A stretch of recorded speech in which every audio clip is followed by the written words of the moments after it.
आज राजनगर के हर्ष ENT hospital में हम आए हुए हैं, जहां हमारे डॉक्टर बीपी त्यागी हैं जो डायरेक्टर हैं उसके।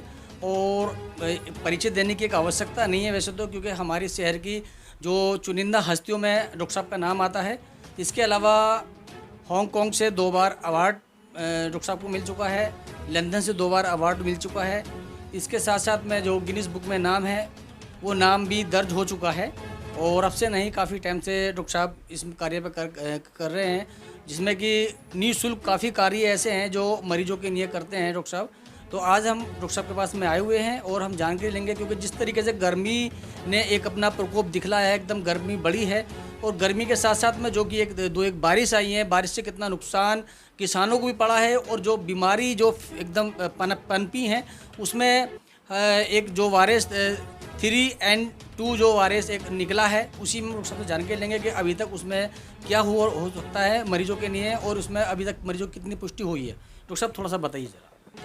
जी, जो ये अभी वायरस आए हैं 3 तरह के, ये H3N2 एक वायरस है जो कोविड-19 है, उसका एक वेरिएंट है XBB.1.16 और एक उसके साथ एडिनो वायरस है। 3 वायरस एनवायरनमेंट में हैं और ये जो बरसात हुई है उसकी वजह से उनका फैलने का ज़्यादा खतरा बढ़ा है अभी। और ये इसके लिए कोई अभी एडिनो वायरस के लिए और H3N2 के लिए कोई वैक्सीन नहीं है, और जो कोविड वाला वेरिएंट है उसके लिए वैक्सीन ये काम करेगी या नहीं करेगी ये अभी मालूम नहीं है। और जहाँ तक किसानों की बात है, किसानों के ऊपर, क्योंकि मैं भी एक किसान का बेटा हूँ, अभी जो गेहूं की फसल थी उसको काफ़ी नुकसान हुआ है। वो ओले पड़ने की वजह से, बरसात और हवा चलने की वजह से पूरी ज़मीन में फैल गई है, और उससे 60% जो आउटकम है वो नहीं होगा। तो हमें 40% ही गेन मिलेगा गेहूं की फसल में।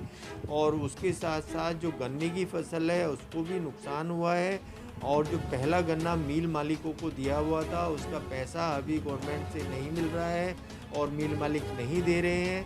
तो जो किसान हैं वो तो घाटे में ही हैं।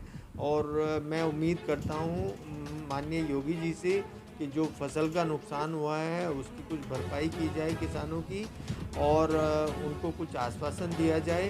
उसके साथ साथ जो ये बीमारियां आ रही हैं इनके बारे में संज्ञान लिया जाए, क्योंकि कोई भी गवर्नमेंट हॉस्पिटल H3N2 के लिए टेस्ट नहीं कर रहा है। और अगर हम प्राइवेट में करते हैं तो वो एक टेस्ट करीब 6000 का आता है। डॉक्टर साहब, H3N2 जो आपने बीमारी बताई है, इस बीमारी को अगर किसी मरीज को लग जाती है तो इसकी एक उसको जानकारी किस तरह से मिल पाएगी कि हाँ ये H3N2 में चपेट में आ गए हैं? जो पहले कोविड के लक्षण थे वही सब इन वायरस के लक्षण हैं। और उसके साथ साथ ये वो, क्योंकि जो भी इम्यूनिटी कम वाले पेशेंट्स हैं हमारे, जैसे शुगर वाले हैं या जो ऑर्गन ट्रांसप्लांट है, कैंसर के पेशेंट हैं, उनको ज़्यादा हो सकता है, तो उनको वैक्सीनेशन होना बहुत ज़रूरी है। और इसमें हम 2 तो वैक्सीनेशन ले ही सकते हैं, एक तो कोविड वाला ले सकते हैं और एक जो H3N2 है उसका ले सकते हैं। उनकी डायग्नोसिस बना के, एडिनो वायरस का तो वैक्सीन अभी नहीं है, वो सिर्फ अमेरिका में अवेलेबल है और कहीं किसी भी कंट्री में नहीं है। इससे बचने के लिए मरीजों को किस तरीके से थोड़ा सा सावधानी बरतनी ज़रूरी है?